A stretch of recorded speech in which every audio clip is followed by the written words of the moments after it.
Hello, my name is Cameron Williams. We live in a world of convenience. Much of this convenience is provided to us by the motorway system.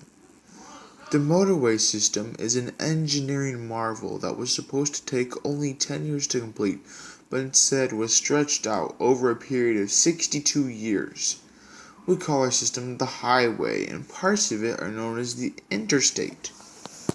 President Dwight D. Eisenhower advocated for the system and signed the law that would lead to its formation in 1956. The law that provided the funding was the Federal Aid Highway Act of 1956.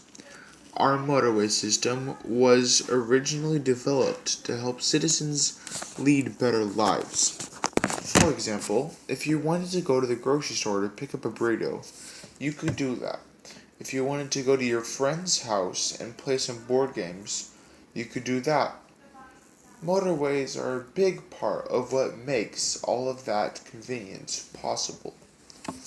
The reason that motorways are such an extraordinary development that has radically transformed the way we live, work, and eat is that transportation is one of the most important, if not the most important, parts of societal and economic growth.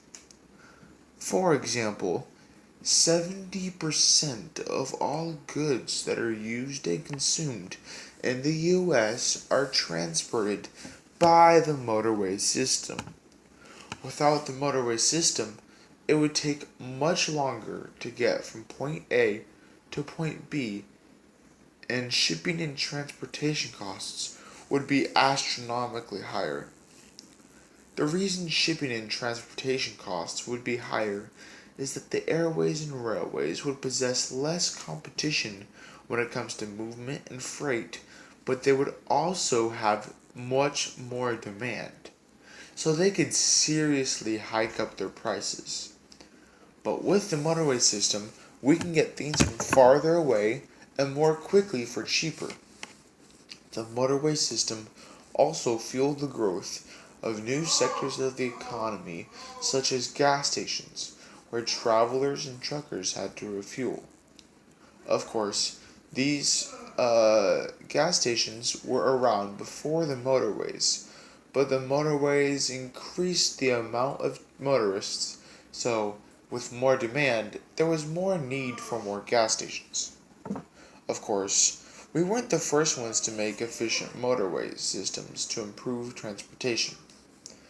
Evidence of roads created by ancient civilizations exists as far back as 4000 BC in the ancient city of Ur, the capital of Sumeria. Over the ages, many civilizations have developed roads to connect their empires and improve transportation.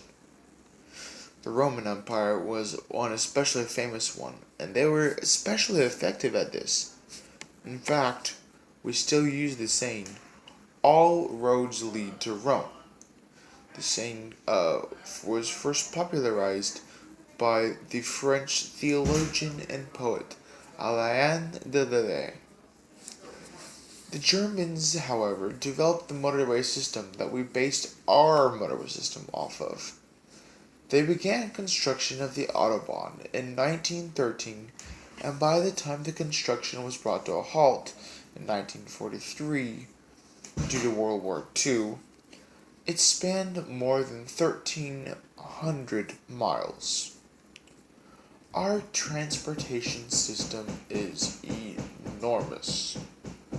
According to asphaltpavement.org, it spans 2.7 million miles of paved road. That's more than 100 times the circumference of the Earth, and almost exactly the circumference of the Sun. That is a lot of road. Now, this road system is a huge piece of our economy, as it provides jobs for construction workers servicing the roads, engineering, building and maintaining bridges, and road building techniques that are being developed. Additionally, these roads also provide a means for workers to travel to different places to go to work, such as a worker that lived in Rhode Island but worked in New York because there was higher jobs and cheaper living quarters in Rhode Island.